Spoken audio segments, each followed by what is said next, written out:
You're born in a penthouse overlooking the New York skyline, into a life that was decided long before you ever took your first breath. Your father doesn't just reserve a hospital room, he reserves the entire floor. Elevators are locked, hallways are cleared. Two men in dark suits stand guard through the night, speaking quietly into radios, their eyes never resting for too long in one place. Nurses whisper when they pass them. Doctors move carefully, professionally, but with an awareness they can't hide. Something about this isn't normal, but no one says it out loud. The doctor who delivers you receives an envelope before the day ends. Thick, sealed, understood. He doesn't ask what it's for, and no one explains it. In New York, people learn early that some things are better left unquestioned. Silence isn't weakness here, it's survival. By the time you're a week old, your name has already reached people you will never meet.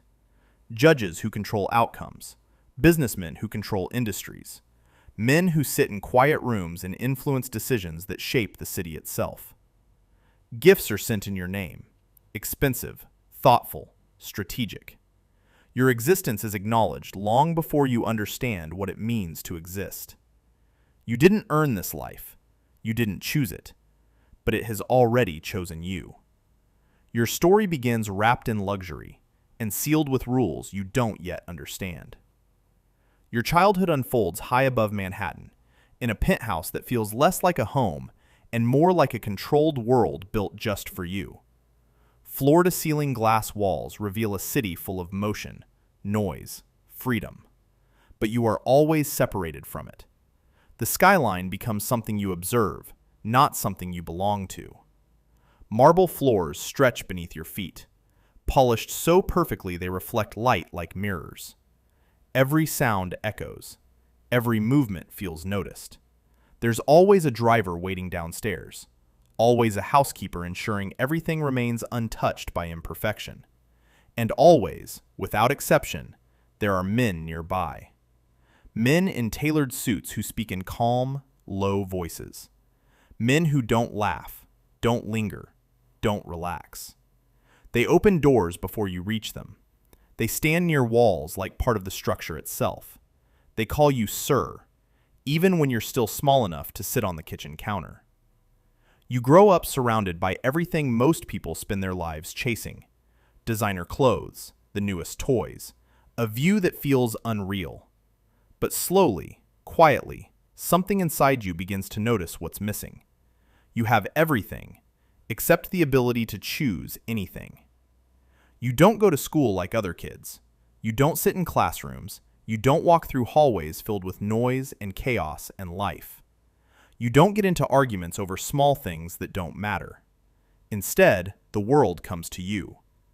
Tutors arrive one by one.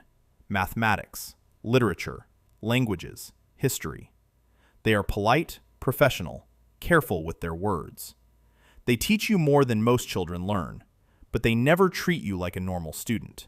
Your father tells you education is important, but not in the way other fathers do. One evening, while reviewing documents at the dining table, he says without looking up, "You need to understand how the world really works, because most people spend their entire lives inside systems they never even notice." At the time, you nod without understanding. You think he's talking about success, about business, about money. But what he really means is control. And control is something you won't fully understand until much later. You're 9 years old when the first real questions begin to form. Your father disappears for days at a time, leaving without explanation and returning without warning. And when he returns, the atmosphere in the penthouse changes instantly. The air feels heavier. Conversations become quieter. Visitors begin arriving late at night, always late, always well-dressed, always serious. Their voices are controlled, their movements precise. And every time you walk into a room, conversations stop. Not gradually, instantly. Your presence changes things, even when you don't understand why. Your mother notices this, and she gently guides you away with a smile that almost feels real. She tells you your father works in business, construction, deals, expansion, growth. Words that sound normal. Words that make sense. Words you want to believe. But even at 9 years old, something inside you starts noticing the inconsistencies. Why do meetings only happen after midnight? Why do people lower their voices when your father enters the room? Why do some men avoid eye contact with him, while others seem too careful with every word they say? That's the moment something shifts. Not loudly, not dramatically, but quietly and permanently. You begin to understand that your life isn't normal, even if no one ever says it out loud. By the time you're 12, you start seeing the way the world reacts to your name. It's subtle at first. Restaurant staff become overly attentive the moment your family walks in. Tables are cleared faster than usual. Orders arrive without delay. Managers personally greet your father with a level of respect that feels slightly too intense to be genuine. Teachers change the way they speak when your father is present, choosing words more carefully, avoiding certain topics, keeping conversations controlled. Strangers behave differently too. Some stare a little longer than necessary, trying to figure out where they recognize your name from. Others avoid eye contact entirely, as if looking too long might cause problems they don't want. And then you notice something else, something more important. When your father enters a room, conversations don't stop. They slow down. People become more careful, more precise, more aware. That's when the realization begins to form. Your father isn't just respected, he's feared. And fear has a way of shaping the world in ways respect never could. At 15, the rules around your life become tighter, more defined, impossible to ignore. No social media, no photos, no posting locations, no discussing your family with anyone outside the penthouse. Every part of your life becomes monitored in ways that don't feel obvious at first, but become impossible to ignore over time. You ask to attend a private school in the city. Your father says no. Too visible, too many eyes, too many questions. You ask to go to a friend's birthday party downtown. Again, no. Too many strangers, too unpredictable, too dangerous. You try to argue once, just once, but your father doesn't raise his voice. He doesn't need to. He simply looks at you, calm and controlled, and says, "You don't understand the world you're asking to walk into." And just like that, the conversation ends. You're 15 years old, living in a penthouse that looks like a dream, surrounded by things people would sacrifice everything to have. The cars downstairs are no longer exciting. They're monitored. The guards aren't impressive. They're necessary. And necessity always comes with a cost. At 17, the truth finally begins to reveal itself in a way that can't be ignored. One night, you walk past your father's office and hear voices inside. Sharp, controlled, serious. The door is slightly open. You weren't meant to hear it, but you do. Words like territory, protection, shipments, rival families. Silences that carry more meaning than the words themselves.